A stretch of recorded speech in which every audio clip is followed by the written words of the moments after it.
तो इस महीने दो महापुरुषों की जयंती आने वाली है। एक ज्योतिबा फुले, महात्मा ज्योतिबा फुले और बाबा साहब डॉक्टर अम्बेडकर की। तो तमाम तैयारियां लोग कर रहे हैं, लेकिन बाबा साहब डॉक्टर अम्बेडकर की जयंती पर लोग क्या करेंगे क्या नहीं करेंगे तो उनको ही पता होगा। लेकिन मैं उनसे ज़रूर कहना चाहूँगा कि बाबा साहब डॉक्टर अम्बेडकर जयंती पर आप ऐसे काम ना करें कि बाबा साहब डॉक्टर अम्बेडकर जयंती पर, चाहे वो फुले साहब की जयंती हो या बाबा साहब डॉक्टर अम्बेडकर की जयंती हो, तो कुछ गलत काम ना करें। इसलिए बने रहिए हमारे साथ अम्बेडकरवादी ब्लॉगर पर। हम आपसे आज बात कर रहे हैं एक विशेष, जो कि इस महीने यानी अप्रैल में बाबा साहब डॉक्टर अम्बेडकर की जयंती के साथ पहले 11 अप्रैल को महात्मा ज्योतिबा फुले की जयंती भी आ रही है।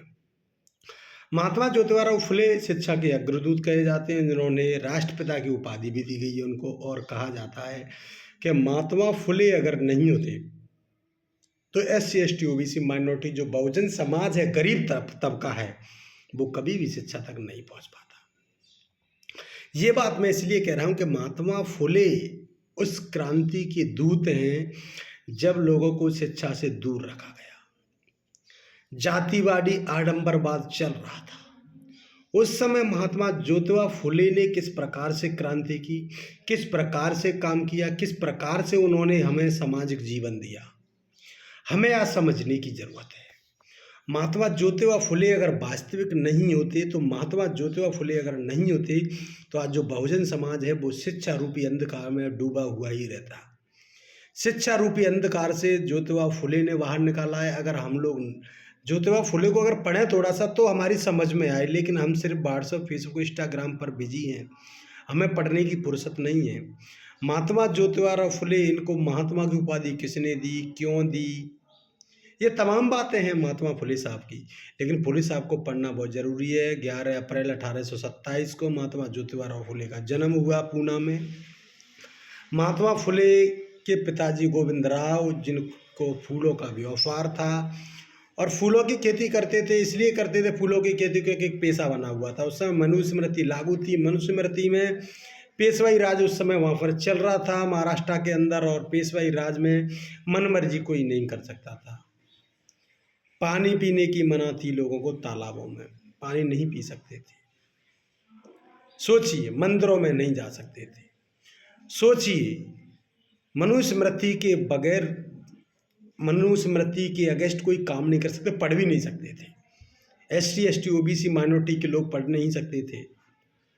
ज्योतिबा फुले का गजब हौसला उनका देखिए, ज्योतिबा फुले साहब का, जिन्होंने इस प्रकार की एक बड़ी क्रांति करी और हम लोगों को पढ़ाने का काम किया। एक बात मैंने जो उनकी किताब में पढ़ी है, जब कहते थे कि वो पढ़ने की प्रयास कर रहे थे, तब कुछ लोगों ने उनको रोकने का प्रयास किया और उनके घर पे आके दबाव बनाने लगे और कहा उनके पिताजी से, गोविंदराव जी से, कि नहीं, आपका बेटा जो पढ़ने के प्रयास कर रहा है या पढ़ने जाता है तो ये धर्म के विरुद्ध काम कर रहा है, ये ऐसा नहीं हो सकता।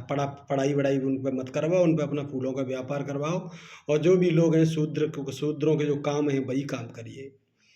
महात्मा ज्योतिबा फुले को कितना बुरा लगा होगा उस समय, आप समझ ही सकते हैं। आज की परिदृश्य में आप खुलेआम कुछ, खासकर मैं कुशवा माली समाज के जो लोग हैं उनसे कहना चाहूँगा, अगर आज आप आज़ादी में भी इस समय नहीं पढ़ सकते तो फिर आपका निरर्थक है। महात्मा फुले के उस योगदान को समझिए, उस योगदान को पढ़िए, महात्मा फुले के बारे में जानने की कोशिश करिए। महात्मा फुले के ऐसे शख्स, एक ऐसी इंसानियत, एक ऐसे कर्णधार योद्धा, जिन्होंने बहुजन समाज को शिक्षा रूपी अंधकार से बाहर करने का काम किया। हम लोगों को पढ़ने की ज़रूरत है। महात्मा फुले की 11 अप्रैल को जयंती आ रही है, लोगों तक, जन जन तक संदेश भी पहुँचाएं महात्मा फुले ने क्या कहा। महात्मा फुले की कुछ लाइन्स हैं जो मेरे इस हॉल में लगी हुई हैं, उनको मैं आपको बता देता हूँ। महात्मा फुले की ये जो लाइन है आप समझिए, इसमें लिखा हुआ है, शिक्षा बिना मति गई, शिक्षा बिना मति गई, मति बिना नीति गई, नीति बिना गति गई, गति बिना धन गया, धन बिना शूद्र पतित हुए, इतना घोर अनर्थ मात्र अविद्या के कारण हुआ। महात्मा ज्योतिबा फुले, महात्मा फुले की ये बात एक बेहद ही सोचने पर मजबूर करने वाली बात है। शिक्षा बिना मति गई। अगर आपके अंदर शिक्षा नहीं है, यानी पढ़े लिखे नहीं हो आप, तो आपकी मति चली जाएगी। ये बात सच है महात्मा फुले की। मति बिना नीति गई। जब आपकी मति नहीं बनेगी तो नीति कहाँ से बना लोगे। नीति नहीं है तो आपकी गति यानी आगे आप आगे नहीं बढ़ सकते। गति नहीं है तो फिर आपके पास धन भी नहीं आ पाएगा। और धन बिन शूद्र पतित हुआ, यानी जो SC ST OBC माइनॉरिटीज के लोग थे वो पतित यानी टूट गए, बिखर गए। वो हुए इतना घोर अनर्थ। मात्रा विद्या यानी शिक्षा, हमारे पास शिक्षा नहीं थी इसलिए इतना सब कुछ हुआ। महात्मा फुले की इस बात को कितने लोगों ने माना है, इस बात को समझने की जरूरत थी। महात्मा फुले, बाबा साहब डॉक्टर अम्बेडकर, स्वामी पेरियार, स्वामी नायकर साहब, तमाम महापुरुषों की जयंती आती है। क्या हम उन पर संकल्प लेते हैं? गौतम बुद्ध जयंती भी अगले महीने आएगी, मई में। महात्मा फुले साहब की जयंती है। 3 जनवरी को सावित्रीबाई फुले जयंती निकल गई। बाबा साहब डॉक्टर अम्बेडकर की 14 अप्रैल को जयंती आना है। इन तमाम महापुरुषों की जयंती आना है। क्या हम उन पर संकल्प लेते हैं? क्या हम उन पर बात करते हैं? नहीं करते ना, नहीं करते। तभी तो हमारे अंदर अविद्या भरी हुई है। हमें कूट कूट कर उस पाखंड की ओर ले आया जा रहा है और हम लोग समझ ही नहीं रहे। इसलिए पढ़िए महात्मा फुले की गुलामगिरी, पढ़िए बाबा साहब डॉक्टर अम्बेडकर का संविधान, पढ़िए बुद्ध और उनका धम्म, पढ़िए किसान का कोड़ा, पढ़िए बाबा साहब डॉक्टर अम्बेडकर के 22-21 वॉल्यूम पढ़िए। पढ़ोगे तो ही आगे बढ़ोगे, अन्यथा बाबा साहब डॉक्टर अम्बेडकर की वो बातें, शिक्षा वो सुरैनी का दूध है, जो पिएगा वो दहाड़ेगा। लेकिन दहाड़ोगे कहाँ से? व्हाट्सअप चला रहे हो, व्हाट्सअप पे दहाड़ने से कुछ नहीं होगा, व्हाट्सअप पर पढ़ने से कुछ नहीं होगा। किताबें पढ़नी पड़ेंगी, किताबों में ज्ञान है महापुरुषों का। और जो बात है आज के परिदृश्य में जो महापुरुषों के ज्ञान की, उस ज्ञान को हमें लेना पड़ेगा, तभी हम लोग आगे बढ़ सकते हैं। बाबा साहब डॉक्टर अम्बेडकर की जयंती आ रही है 14 अप्रैल को। 14 अप्रैल को तमाम लोग डीजे बजाएंगे, गाने बजाएंगे। उधम सिंह का छोर मैं छोरा चमार का, जाटव किंग, चमार द ग्रेट, ऐसे तमाम गाने बजाएंगे। अरे भाई, बाबा साहब डॉक्टर अम्बेडकर पूरे दुनिया के लिए एक आइकन है। उनको एक जाति तक मत पहुंचाइए, एक जाति तक मत पहुंचने की कोशिश करिए। बाबा साहब डॉक्टर अम्बेडकर की जयंती पर तमाम संकल्प लेने की ज़रूरत है। आपको मैं बता रहा हूं कौन कौन से संकल्प लेना है। बाबा साहब डॉक्टर अम्बेडकर की जयंती पर आप एक तो जातिवादी गाने नहीं बजाएंगे, अगर कोई बजा रहा है तो उसको भी मना करेंगे, आप गाने ऐसे मत बजाइए। दूसरा संकल्प, बाबा साहब डॉक्टर अम्बेडकर की जयंती समारोह में जहाँ भी जाएंगे अपने परिवार सहित जाएंगे और सफ़ेद कपड़े पहन के जाएंगे। तीसरी बात, बाबा साहब डॉक्टर अम्बेडकर की जयंती पर उन लोगों को भी बुलाएं जो आपके रिश्तेदार हैं, दूर दूर रहते हैं, उनको भी बुलाएं। चौथी बात, वही पकवान बनाएं जो बाबा साहब डॉक्टर अम्बेडकर के जयंती पर जो अन्य प्रोग्राम पर पकवान बनाते हैं। पांचवी बात, बाबा साहब डॉक्टर अम्बेडकर की उन बातों को, उन किताबों को भी पढ़कर बच्चों को सुनाएं जो बाबा साहब डॉक्टर अम्बेडकर ने कहा है। बाबा साहब डॉक्टर अम्बेडकर की छठी बात, उनका जीवन परिचय, बाबा साहब डॉक्टर अम्बेडकर का जीवन परिचय भी सभी को बताएं। जो आपके रिश्तेदार, परिवार, जो भी लोग आए उनको जीवन परिचय के बारे में बताएं।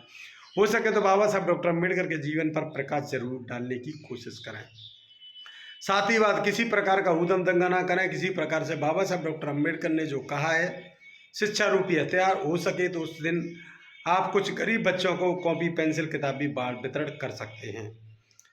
बाबा साहब डॉक्टर अम्बेडकर की इन बातों को हमें मानना पड़ेगा। 10वीं बात आपको कह दूं कि साफ, स्वच्छ और अच्छे विचार रखोगे, अच्छे रहोगे तो ना आपके साथ जातिवाद होगा, ना कुछ होगा। अगर आप दारू पीकर घूमोगे और अपनी नीच हरकत करोगे और गंदे कपड़े पहनोगे तो आपको लोग दूर से पहचान लेंगे और आपके साथ अभद्र व्यवहार भी करेंगे। इसलिए आज की जो स्थिति है, चमत्कार को नमस्कार, यानी अच्छे कपड़े पहनिए, अच्छे रहिए, अच्छे खाइए पिए और बच्चों की बॉडी पर जरूर ध्यान दीजिए। ऐसे काम करोगे तो वास्तविक आपको साथ अनर्थ नहीं होगा। बच्चा अगर आपका अच्छे ढंग के कपड़े पहना है, अच्छी बात करता है, पढ़ा लिखा है, तो आपके साथ जातिवाद नहीं हो सकता। क्योंकि जातिवाद उन लोगों के साथ होता है जो शोषण करवाने पर मजबूर हैं, जानबूझकर उल्टे सीधे काम करेंगे, गाली गलौज करेंगे, दूसरे अपनी जाति को शो करने की कोशिश करेंगे। उनके साथ जातिवाद हमेशा होता है। आज के इस ब्लॉग में इतना ही। अम्बेडकरवादी ब्लॉगर पर अगले ब्लॉग में फिर मिलते हैं। तब तक के लिए नमस्कार, नमो बुद्धाय, जय हिंद।